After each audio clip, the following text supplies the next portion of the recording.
यार सुनो, आज मैं आपको कुछ एक ऐसी चीज़ सिखाने वाला हूँ जो शायद आपको बहुत ज़्यादा डरावनी लगती होगी। मैं बात करने वाला हूँ शेयर मार्केट के बारे में।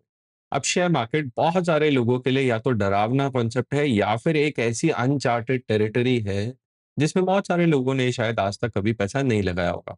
एंड इसलिए भी नहीं लगाया होगा क्योंकि उनके पेरेंट्स ने, रिश्तेदार ने या किसी दोस्त ने पैसा लगाया और उसने बिना किसी नॉलेज के लगाया या फिर किसी कहा-सुनी पे लगाया एंड उसकी वजह से उसको मार्केट में लॉसेस उठाने पड़े। अब इसी चीज़ की वजह से बहुत सारे इन्वेस्टर मार्केट से दूर रहते हैं। बट मैं आपको ये बात बताना चाहता हूँ कि ये आपकी ज़िंदगी की सबसे बड़ी गलती रहने वाली है, क्योंकि अगर आज आप इन्वेस्टिंग के पॉइंट ऑफ व्यू से शेयर मार्केट को अपने पोर्टफोलियो में ऐड नहीं कर रहे हो, तो आप एक बहुत बड़ी अपॉर्च्युनिटी अपने पैसों से छीन रहे हो। तो उस अपॉर्च्युनिटी को आज हम दोनों हाथों से ग्रैब करेंगे। कैसे ग्रैब करेंगे?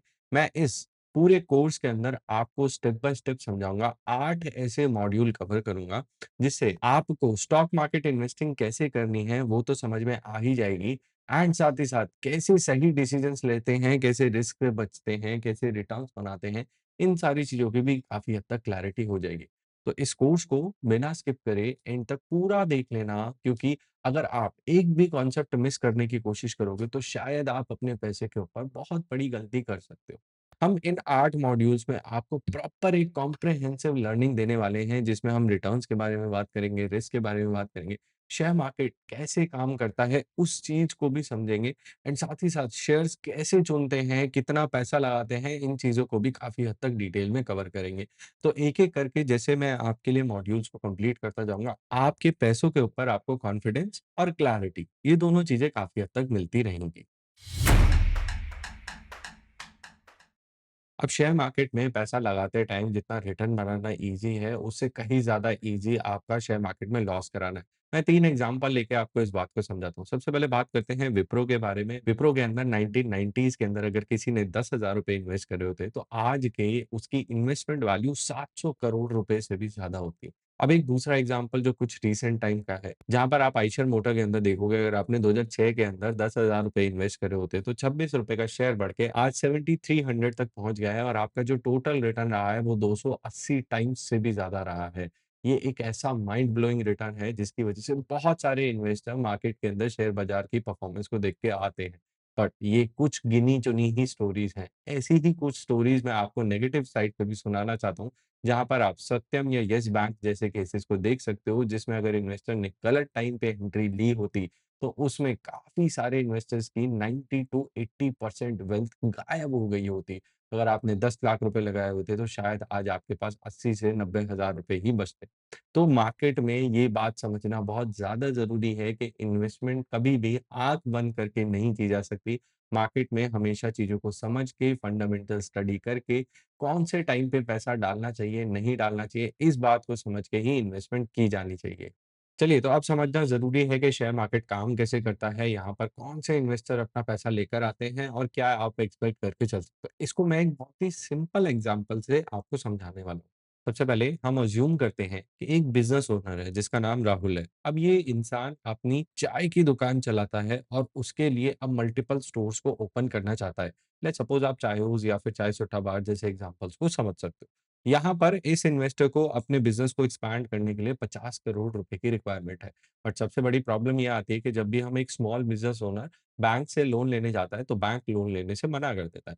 इसके अलावा अगर आप अपनी फैमिली से भी पैसा माँगने जाओगे, तो मुझे नहीं लगता कि एक मिडल क्लास फैमिली के अंदर इतनी जल्दी से आपको इतना सारा पैसा मिल जाएगा एंड अगर होगा भी पैसा, तो वो एक बिज़नेस के ऊपर इतना सारा पैसा लगाने के लिए कभी तैयार नहीं होंगे। तो उससे ईज़ी तरीका क्या है? यहाँ पर राहुल के सीए दोस्तों से बताया कि वो पब्लिक ऑफर के थ्रू पैसों को रेज़ कर सकता है। यानी कि मार्केट के अंदर, शेयर बाज़ार के अंदर बहुत सारे ऐसे इन्वेस्टर्स होंगे जो एक नई कंपनी के ऊपर पैसा लगाना चाहते हैं। जिसमें अगर राहुल के पास 100% ओनरशिप है, तो राहुल बोलेगा कि मैं अपने 100% जो मेरी कंपनी की ओनरशिप है, उसमें से 100% में से 30% ओनरशिप मार्केट में पब्लिक को बेचना चाहता हूँ। जितने भी इन्वेस्टर चाहे 1 करोड़, 2 करोड़, 3 करोड़ इन्वेस्टर जो भी मेरी कंपनी के अंदर इन्वेस्टेड होंगे, उनको मैं ये 30% ओनरशिप देना चाहता हूँ। तो लेट्स सपोज़ राहुल की कंपनी की जो वैल्यूएशन है आज की डेट में वो 150 करोड़ है। उसके कंपैरिज़न में राहुल ने अप्रॉक्सिमेटली 50 करोड़ के शेयर्स मार्केट में बेचने का डिसाइड किया। अब राहुल क्या करेगा, ये 30% शेयर जो मार्केट में पब्लिक है, उसे दे देगा। यानी कि ये जो 30% की ओनरशिप है, वो जनरल पब्लिक में डिस्ट्रीब्यूट कर देगा और राहुल की कंपनी के अंदर 50 करोड़ रुपए की कैपिटल आ जाएगी, जिसको वो अब कंपनी को एक्सपैंड करने के लिए या फिर कंपनी के नए स्टोर्स ओपन करने के लिए खर्चा करेगा। नेक्स्ट सवाल आता है कि भई ये जो 30% कंपनी के ओनर्स बन गए हैं, इनको इस कंपनी के शेयर्स बाय करने के बदले में मिलेगा क्या? तो सबसे पहली चीज़, अगर कंपनी के शेयर जो इन्हें मिले हैं, शेयर प्राइस ऊपर जाते हैं, शेयर प्राइस के अंदर इंक्रीमेंट देखने को मिलता है, तो उन्हें प्रॉफिट देखने को मिलता है। उनकी जो इन्वेस्टमेंट की वैल्यू है वो बढ़ना शुरू हो जाती है। बट अगर इस कंपनी के शेयर प्राइस नीचे जाएँगे तो उनको यहाँ पे लॉस भी उठाने पड़ सकते हैं। सेकंड चीज़, जो भी हम चाय का जो बिज़नेस करने का ट्राई कर रहे हैं, उससे जो भी प्रॉफिट कंपनी बनाएगी उसके 30% ओनरशिप इन शेयर होल्डर्स की रहने वाली है। यानी कि राहुल के पास जो 100% पहले ओनरशिप थी, अगर वो प्रॉफिट कमाता तो 100% का 100% पैसा वो अपने घर ले जाता। बट अब उसे सिर्फ 70% पोर्शन ही प्रॉफिट का मिलेगा, 30% पोर्शन इन कंपनी के शेयर होल्डर्स को मिलेगा। तीसरी चीज़, कंपनी जो भी प्रॉफ़िट कमाती है, उसमें से कुछ पैसा डिसाइड करती है कि वो बिज़नेस में ही रीइन्वेस्ट कर देगी एंड कुछ पैसा वो डिविडेंड्स की तरह डिस्ट्रीब्यूट कर देगी। आपने सुना होगा कि जो भी बिज़नेस आप कर रहे हो, उसमें से जो भी आपने प्रॉफ़िट बनाया है, अक्सर बिज़नेस ओनर सारा का सारा पैसा निकाल के अपने घर नहीं लेके जाता। कुछ पैसा कंपनी में वापस इन्वेस्ट कर देता है, कुछ पैसा डिविडेंड्स यानी कि प्रॉफ़िट को डिस्ट्रीब्यूट करने की तरह बाँट देता है। तो ये जो dividends time to time company issue करती रहेगी, उन पे भी इस कंपनी के शेयर होल्डर्स का हक होगा। तो यहाँ पे 3-4 तरीकों से कंपनी के जो शेयर होल्डर्स हैं, वो फ़ायदा करने वाले हैं। अब लेट्स सपोज़ यहाँ पे कंपनी प्रॉफ़िट नहीं बनाती है, लॉसेस होते हैं, तो उसमें सबसे बड़ी प्रॉब्लम क्या आएगी कि कंपनी के जो भी वैल्यू है, जो मैंने आपको शेयर प्राइस की वैल्यू बताई, वो गिरना शुरू हो जाएगी। क्या कंपनी के जो लॉसेस हैं, उसमें ऐसा कभी होगा कि कंपनी के शेयर होल्डर से पैसा रिकवर किया जाएगा? यानी कि अगर आपकी इन्वेस्टमेंट ही ₹100 की थी और कंपनी ने बहुत बड़ा लॉस कर दिया या बैंक का पैसा वापस नहीं करा, इन सारे सिनेरियोज़ के अंदर क्या कंपनी के जो शेयर होल्डर्स हैं, उससे जो एडिशनल लेट्स सपोज़ ₹150 का लॉस किया है, तो जो एक्स्ट्रा ₹50 वो उनसे रिकवर किए जाएँगे? Answer is no. यहाँ पर जितना भी पैसा आपने शेयर मार्केट के अंदर लगाया हुआ है, वही आपका मैक्सिमम लॉस हो सकता है। प्रॉफ़िट आपका कितना भी हो सकता है, जैसे कि मैंने अभी आइशर मोटर या फिर विप्रो के केस में बताया कि आपका जो प्रॉफ़िट का जो हाईएस्ट सीलिंग लिमिट है, यानी कि कितना आप प्रॉफ़िट बना सकते हो, वो अनलिमिटेड है। लॉस आपका मैक्सिमम उतना ही है जितना आपने पैसा इन्वेस्ट किया है। तो यहाँ पे सबसे इम्पोर्टेंट चीज़ जो मैं आपको समझाना चाहता हूँ प्रॉफ़िट और लॉस के पॉइंट ऑफ व्यू से कि कभी भी आप शेयर बाज़ार के अंदर अपनी ज़रूरत का पैसा मत लगाएँ।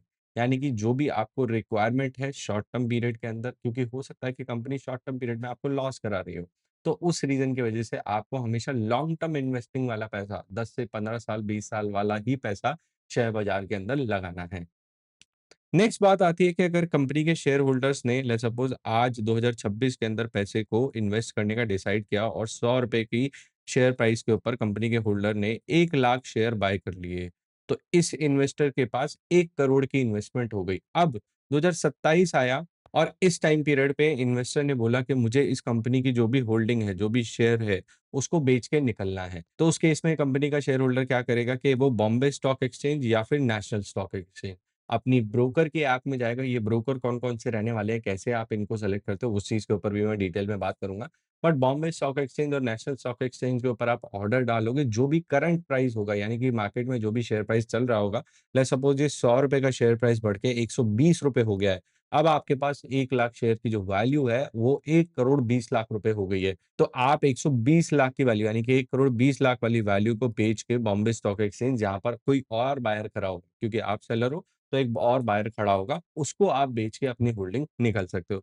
तो ये है ओवरऑल स्ट्रक्चर जिसके अंदर हमें ये समझ में आया कि कंपनी के नए शेयर्स आते हैं जिसको प्राइमरी मार्केट या फिर आईपीओ भी बोला जाता है। आईपीओ के थ्रू एक नया बिज़नेस ओनर कंपनी के शेयर्स को शेयर मार्केट में लिस्ट कराता है। देन उसके बाद जो शेयर होल्डर्स हैं, जो इस शेयर्स को खरीदते हैं, उनके बीच में बाइंग सेलिंग होती रहती है। यानी कि आप सिर्फ कंपनी के डायरेक्टली ओनर से शेयर्स नहीं खरीद सकते, आप Bombay stock exchange, national stock exchange पे जाके कंपनी के शेयर्स को बाय सेल कर सकते हो। लेट्स सपोज़ इस टाइम पे रिलायंस के शेयर आपको बाय करने हैं, तो आप डायरेक्टली मार्केट में अपने ब्रोकर के ऐप पे जाओगे, रिलायंस का करंट प्राइस चेक करोगे, अगर आपको वो प्राइस सही लगता है, तो उस पे जाके आप बाय ऑर्डर डाल दोगे। आपने बाय करके रखा है 1 साल, 2 साल, 3 साल, उसके बाद आपको लगा कि नहीं अब ये मुझे शेयर प्राइस समझ में नहीं आ रहा है, महँगा हो गया है और मुझे अपना प्रॉफिट बुक करके निकलना है, तो आप सेम अपने ब्रोकर के ऐप में जाके सेल ऑर्डर डाल के उस शेयर प्राइस को बेच के निकल जाओगे।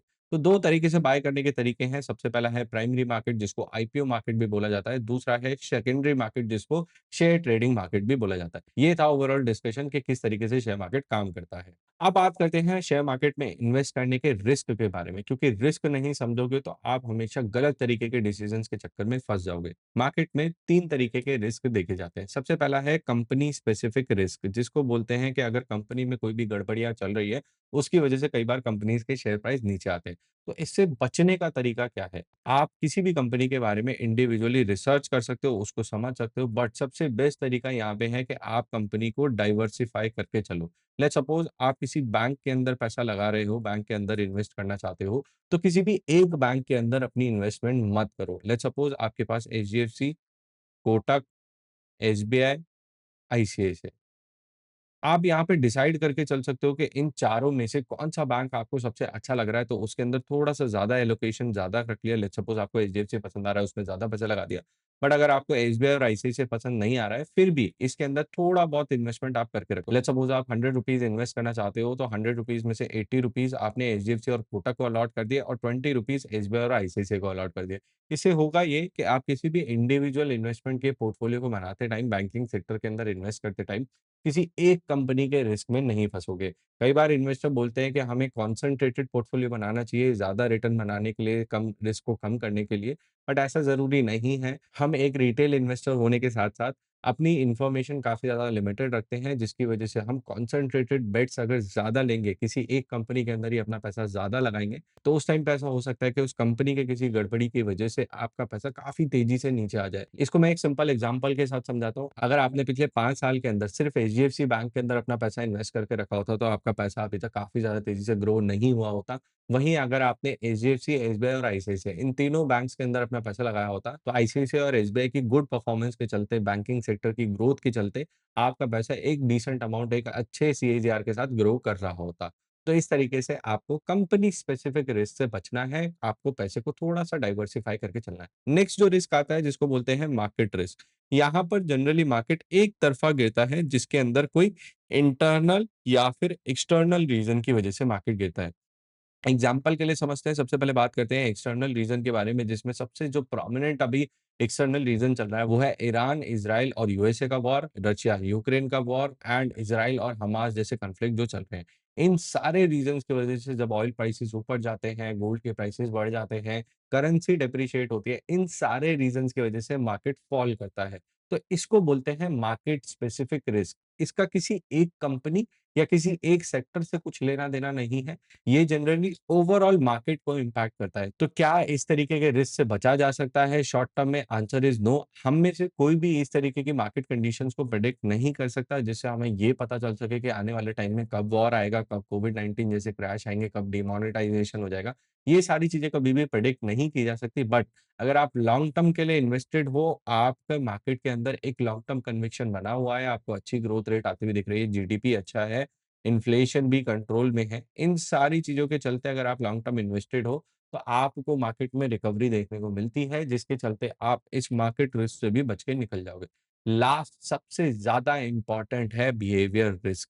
मार्केट में सबसे बड़ी गलतियाँ इमोशंस के चलते की जाती है, ना कि रिसर्च के चलते। मैं अक्सर अपने इन्वेस्टर्स को ये बात बोलता हूँ कि अगर किसी भी इन्वेस्टर को सक्सेसफुल होना है, तो उसकी सक्सेस में 80% इस बात का श्रेय है कि वो कितना ईज़िली अपने इमोशंस को कंट्रोल कर पाता है एंड 20% सिर्फ़ इस बात का कंट्रीब्यूशन है कि वो कितनी अच्छी रिसर्च करता है। अगर 80% ऑफ द टाइम वो अपने बिहेवियर जैसे कि ग्रीड, फ़ियर या फिर फोमो इन सारी चीज़ों को कंट्रोल नहीं कर पाएगा, तो वो जनरली मार्केट के अंदर एक बैड इन्वेस्टमेंट डिसीज़न ही लेने वाला है एंड वो एक अनसक्सेसफुल इन्वेस्टर की तरह ही मार्केट से बाहर निकलेगा।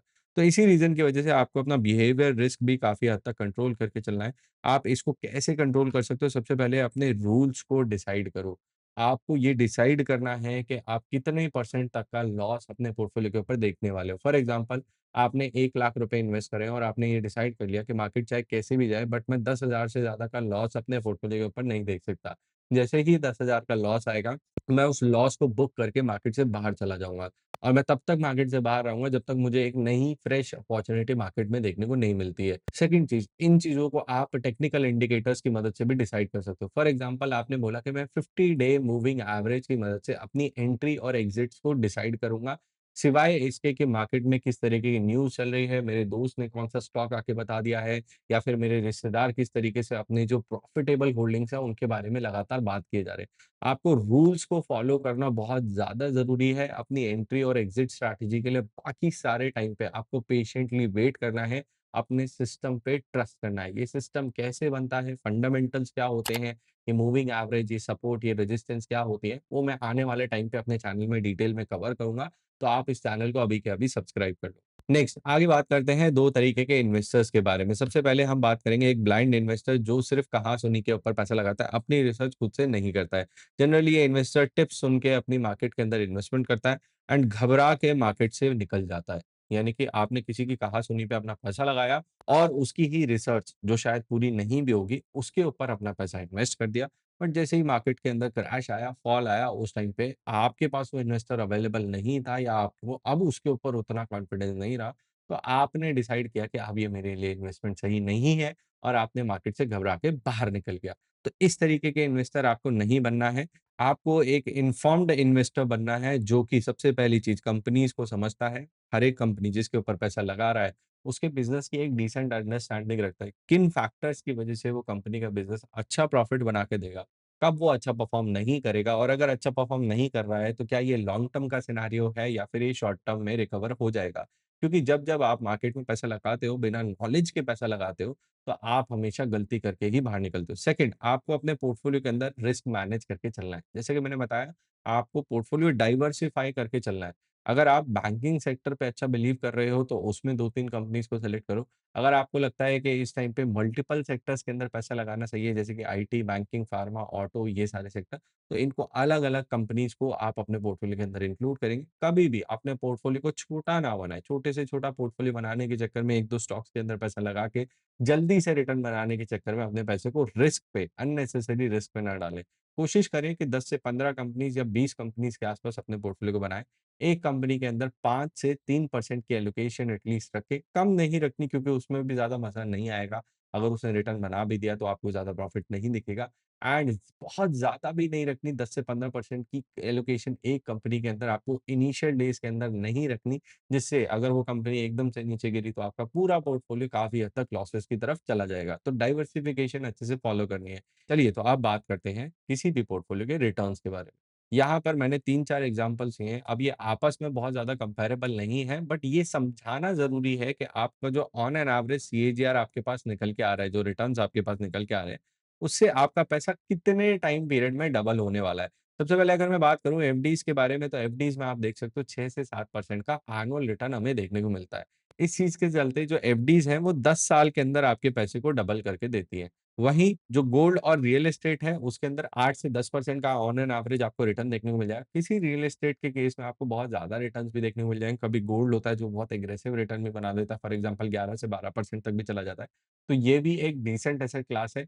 देन उसके बाद आपको यहाँ पे इंडेक्स फंड्स जैसे कि निफ्टी के अंदर अगर आप पैसा लगा रहे हो, तो 14 से 15% के बीच का ऑन एन एवरेज रिटर्न देखने को मिलता है। बट एक स्टॉक मार्केट इन्वेस्टर इससे बहुत ज़्यादा एक्सपेक्टेशन अपने पोर्टफोलियो के अंदर लेकर आता है, जहाँ पर वो 18 से 20%, 20 से 25% की एक्सपेक्टेशन लेके लॉन्ग टर्म के लिए पैसा लगाता है। क्योंकि अगर आप स्टॉक मार्केट में पैसा लगा रहे हो, तो ऑब्जेक्टिव ये नहीं है कि सिर्फ़ हम अपने देश की महँगाई जो कि 6% के आस-पास चल रही है, उसको बीट करने वाले हैं।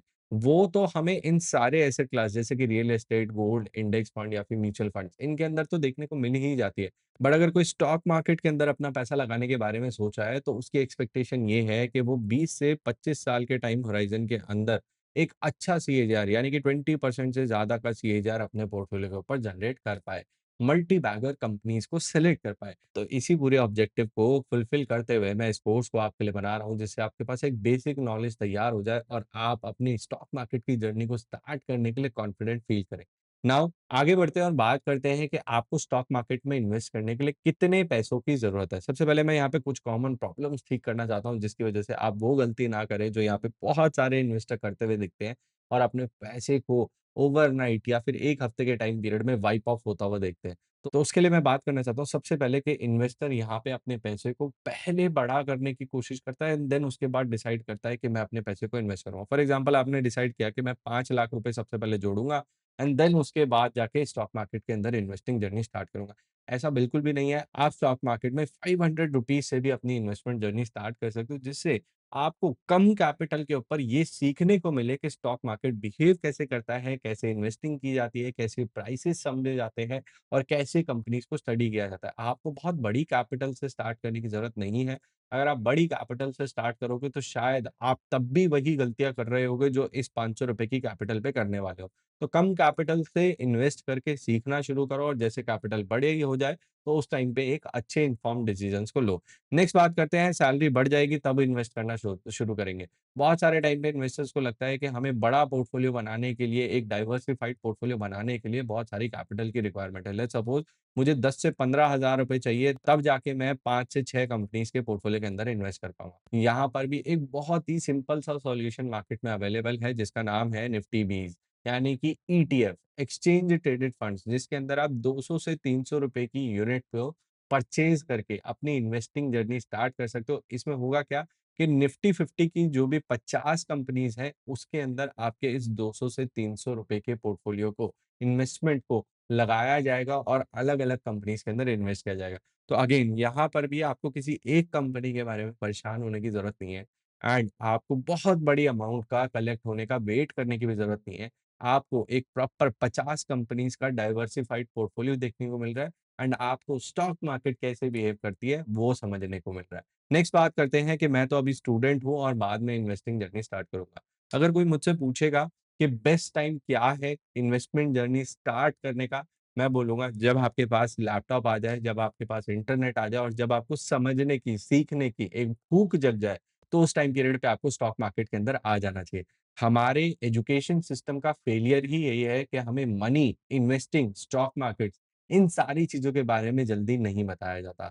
हमें सिर्फ़ बैंक में लोन कैसे लेना है, कितना इंटरेस्ट बनता है, इन सारी चीज़ों के बारे में ढंग से बता दिया जाता है। जब आप एक अर्ली एज से स्टॉक मार्केट के अंदर इन्वेस्ट करना स्टार्ट करते हो, तो आपके लिए सबसे बड़ा बेनिफिट पता है क्या है?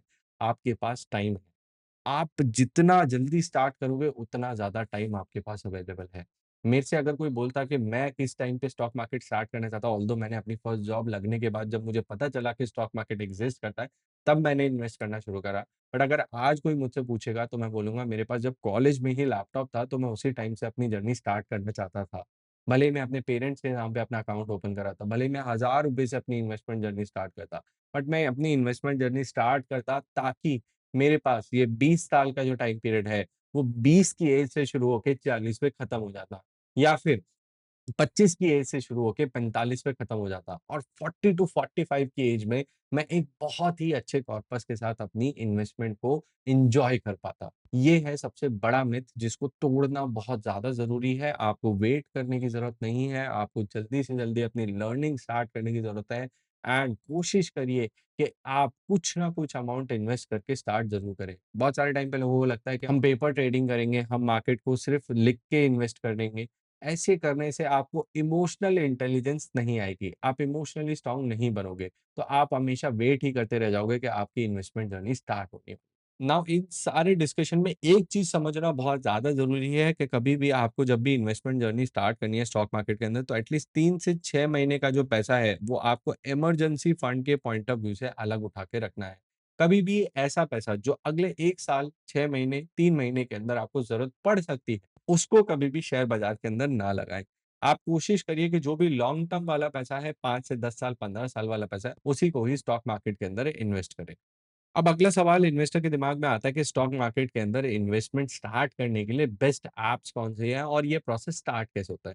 इसको मैं बहुत ही सिंपल लैंग्वेज में बता सकता हूँ आपको, बट उससे पहले ये समझना ज़रूरी है कि आज से 10 साल पहले जब कोई स्टॉक मार्केट के लिए अपना डीमैट अकाउंट ओपन कराने जाता था, तो उसको बहुत सारे फॉर्म्स फिल करने पड़ते थे, ऑफ़िस के चक्कर काटने पड़ते थे, बहुत सारे डॉक्यूमेंट्स खुद से कलेक्ट करके लेके जाने। बट आज ये पूरा प्रोसेस डिजिटाइज़ेशन की वजह से बहुत ज़्यादा सिंपल हो गया है और आप सिर्फ 15 मिनट के अंदर अपना अकाउंट ओपन करके 24 घंटे के अंदर आप अपनी इन्वेस्टमेंट जर्नी स्टार्ट कर सकते हो। तो इसके लिए आपको करना क्या है? सबसे पहले आपको अपना Aadhaar card, PAN card, bank account statement या फिर बैंक अकाउंट का लॉगिन, ये चीज़ें हैंडी रखनी है। देन उसके बाद आप किसी भी प्लेटफ़ॉर्म जैसे कि डिस्काउंटेड ब्रोकर्स हैं, जहाँ पर ज़ीरोधा, ग्रो, अपस्टॉक्स, ये इंडिया के अंदर प्रोमिनेंट प्लेटफ़ॉर्म्स हैं, काफ़ी टाइम से काम कर रहे हैं। तो इसीलिए इनके ऊपर काफ़ी ज़्यादा एक्टिव यूज़र्स हैं। ये कोई पेड रिकमेंडेशन नहीं है, कोई स्पॉन्सर्ड लिस्ट नहीं है।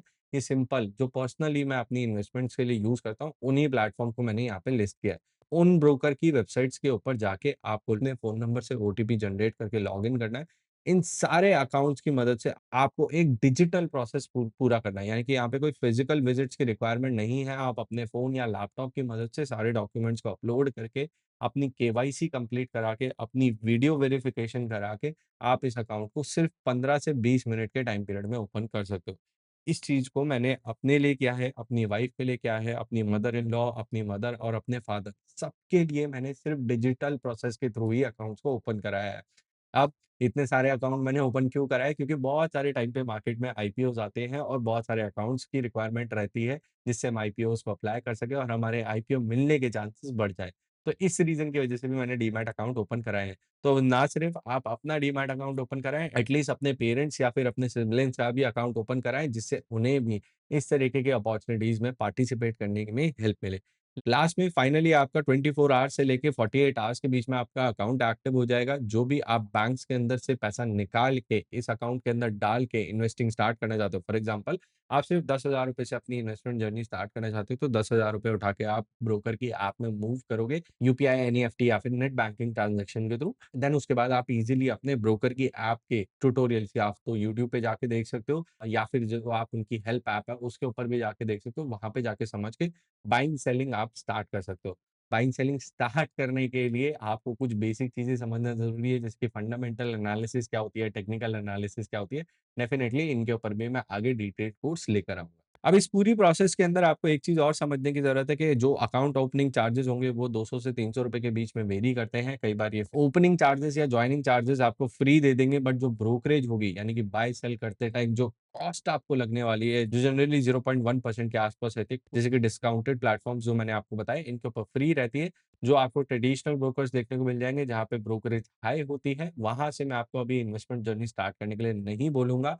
आप डिस्काउंटेड प्लेटफ़ॉर्म से स्टार्ट करिए, आपकी अमाउंट कम है, अगर बहुत सारा पैसा कॉस्ट पे करने में चला जाएगा, तो आपकी इन्वेस्टमेंट्स के ऊपर आपको एक बर्डन फ़ील होना शुरू हो जाएगा। अब काफ़ी सारा डिस्कशन हमने इस बात पे तो कर ही लिया कि शेयर मार्केट के अंदर जो प्राइसेज़ हैं, वो ऊपर या नीचे जाते हैं, बट ये जाते क्यों हैं? उस कॉन्सेप्ट को भी समझना ज़रूरी है। फॉर एग्ज़ाम्पल रिलायंस का जो शेयर है, इसके अंदर आपको देखने को मिल रहा है कि अभी जो शेयर प्राइस चल रहा है वो ₹1000 के आस-पास चल रहा है। ये हाइपोथेटिकल नंबर है, मैं इसको अभी रियल एग्ज़ाम्पल के साथ नहीं समझा रहा हूँ।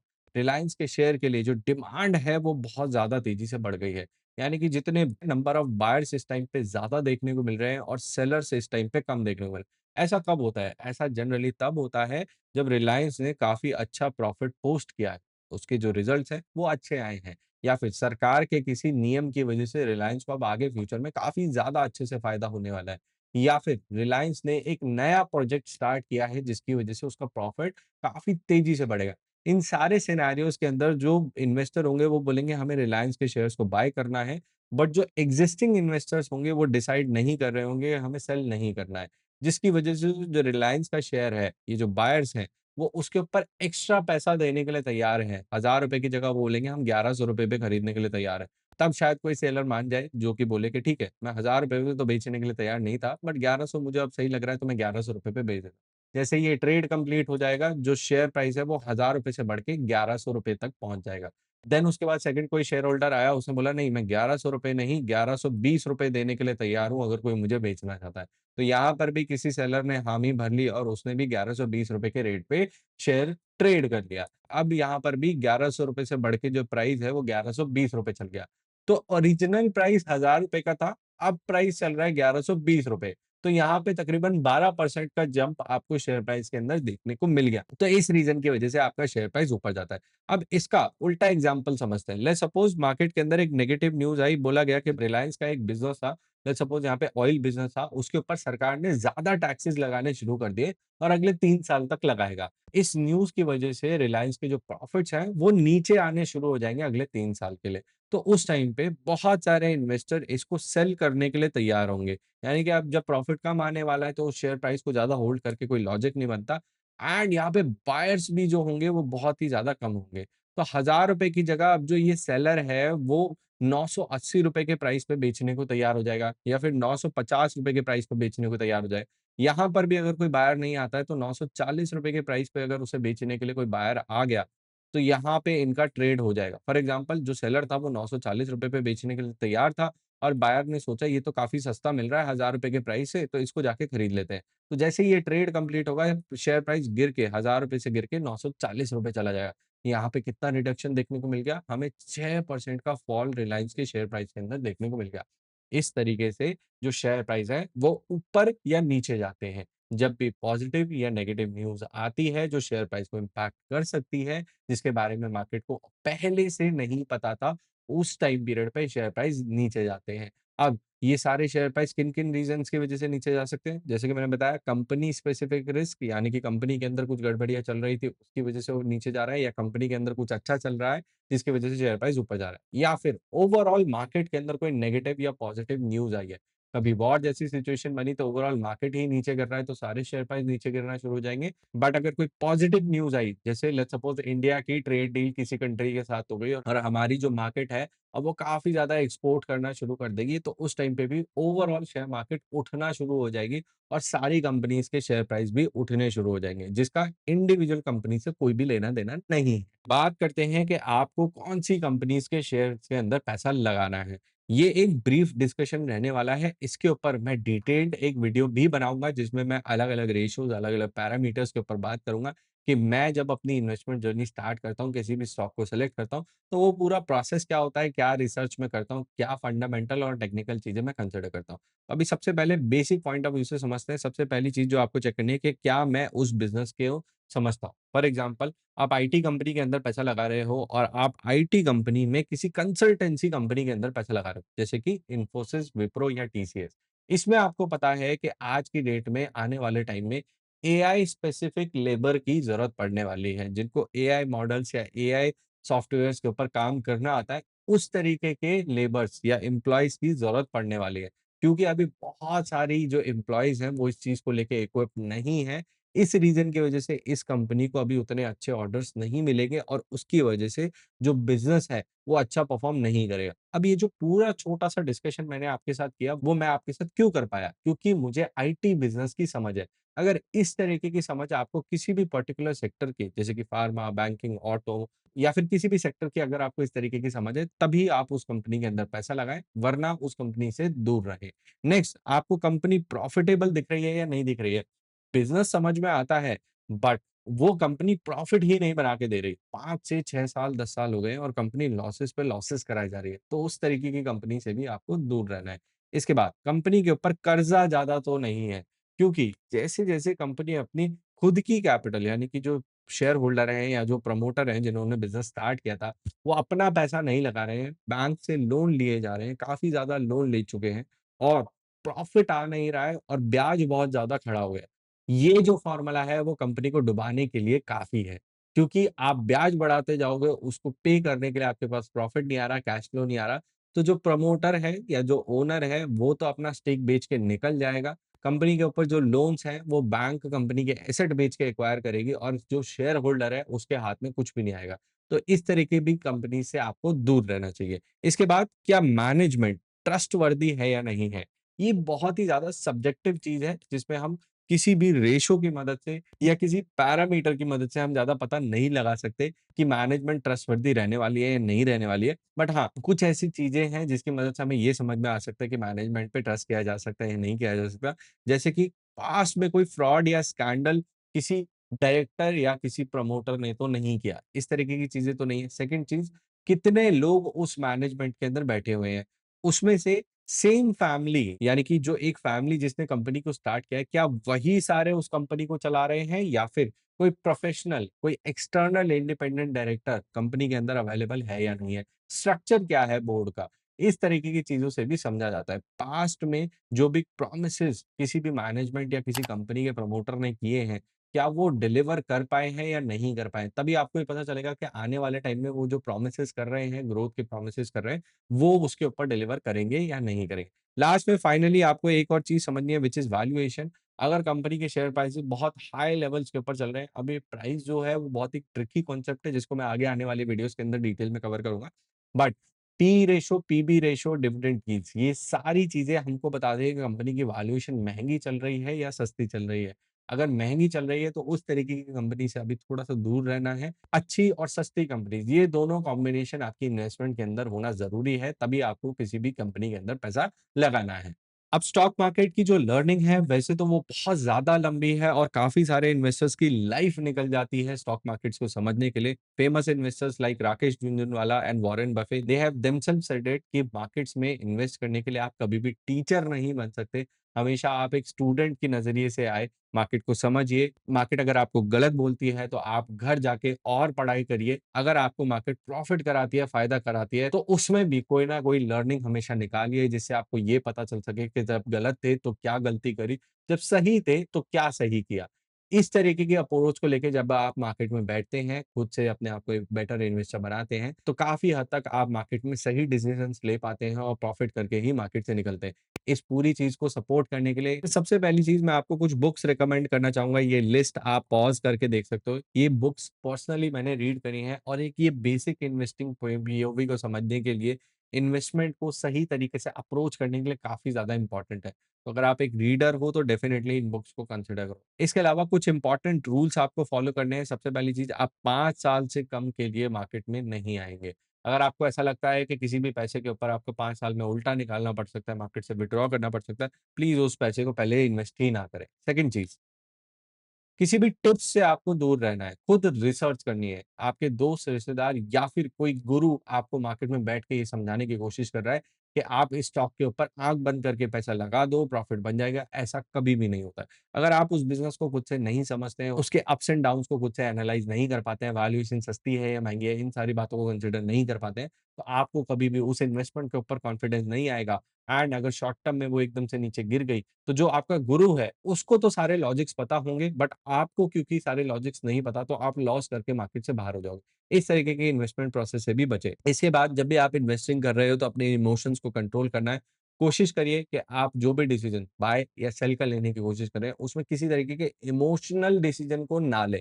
अगर आप बाय करने की कोशिश कर रहे हैं, तो फोमो यानी कि फियर ऑफ मिसिंग आउट या फिर ग्रीड यानी कि लालच से बचें। आप प्रॉफिट होता हुआ देख रहे हैं, मार्केट तेजी से ऊपर जा रहा है, इस रीज़न की वज़ह से आपने पैसा डाल दिया, इस चीज़ से भी बचें। एंड सेकंड चीज़, आपको फ़ियर या पैनिक इस सिचुएशन में सेल नहीं करना है। अगर आपका सिस्टम आपको बोलता है कि अब आपका लॉस बहुत ज़्यादा हो गया है, तो आप लॉस को बुक करके निकल जाइए। बट अगर आप क्योंकि डर गए हैं और आपको पैनिक हो गया है, इस रीज़न की वज़ह से आप मार्केट से बाहर निकलने का सोच रहे हैं, तो प्लीज़ वेट करिए, आप अपने इमोशंस को कंट्रोल करिए, देन उसके बाद कोई लॉजिकल या फिर एनालिटिकल डिसीज़न को लीजिए। इसके बाद मार्केट में कभी भी लेवरेज ऐसा नहीं लेना है जिसको आप कंट्रोल नहीं कर पा रहे हैं। आपने अपने दोस्त, रिश्तेदार, फैमिली से पैसा ब्याज पे उठा के देन उसके बाद आपने उसको मार्केट में लगाया और ये एक्सपेक्ट किया है कि अब शेयर बाज़ार आपको रिटर्न बना के दे देगा एंड देन उसके बाद आप ये जो लोन पे पैसा लिया हुआ है इसको रीपे कर दोगे, ऐसा कभी भी नहीं होता है। हमेशा जब भी आप लोन पे पैसा लेकर आते हो तो आपके माइंड में एक अलग प्रेशर होता है जो आप अपने पैसे के ऊपर नहीं फ़ील करते हो। आप जब अपना पैसा इन्वेस्ट करते हो तो प्रेशर कम होता है, लोन वाला प्रेशर बहुत ज़्यादा होता है और आप बहुत जल्दी बहुत सारा पैसा बनाने का ट्राई करते हो, जिसकी वजह से आप बहुत एग्रेसिव ट्रेड्स या फिर इन्वेस्टमेंट्स के अंदर जाते हो, जिसकी वजह से आपको लॉसेस उठाने पड़ जाते हैं। तो इस चीज़ से भी बचें। इसके बाद कभी भी सीखना बंद नहीं करना है, जैसे कि मैंने इस सेक्शन की स्टार्टिंग में ही बोला था, हम सभी इन्वेस्टमेंट मार्केट के लर्नर्स हैं, कोई भी टीचर या फिर कोई भी गुरु नहीं है। अगर कोई ऐसा क्लेम कर रहा है तो प्लीज़ मैं आपको बहुत क्लैरिटी के साथ बताना चाहता हूँ कि उसने कभी भी इन्वेस्टमेंट मार्केट को सही तरीके से समझा नहीं है। हमेशा मार्केट को एक लर्नर, एक स्टूडेंट की तरह अप्रोच करें। मार्केट आपको बहुत सारी चीज़ें सिखाता है, सही-गलत, अच्छा-बुरा, बहुत सारे एक्सपीरियंसेस आपको देता है एंड ये एक बहुत ही इंटरेस्टिंग प्रोफ़ेशन भी है। आपको पैसिव इनकम जनरेट करने के लिए एक बहुत ही अच्छा ज़रिया भी है। तो होपफुली आज इस वीडियो से काफ़ी हद तक आपको क्लैरिटी मिली होगी कि स्टॉक मार्केट में इन्वेस्ट करने के लिए आपकी अप्रोच क्या होनी चाहिए, क्या-क्या चीज़ें आपको कंसिडर करनी है कंपनी सेलेक्ट करते टाइम या फिर आपको अपना अकाउंट ओपन कराना है तो किस प्रोसेस के थ्रू आप जा सकते हो। इस पूरी वीडियो को बनाने का ऑब्जेक्टिव ये था कि आपके काफ़ी सारे बेसिक्स क्लियर हों। अब इस पूरे 8 मॉड्यूल के चैप्टर्स में से आपको लगता है कि कोई एक चैप्टर मुझे काफ़ी डिटेल में कवर करना चाहिए, तो उसको कमेंट सेक्शन में जाके ज़रूर मेंशन कर देना, ताकि मैं उसके ऊपर एक detailed step by step video आपके लिए बना दूँ एंड चैनल को सब्सक्राइब कर लेना ताकि इसी तरीके के इन्फॉर्मेटिव वीडियोज़ मैं आपके लिए आगे भी लाता रहूँ।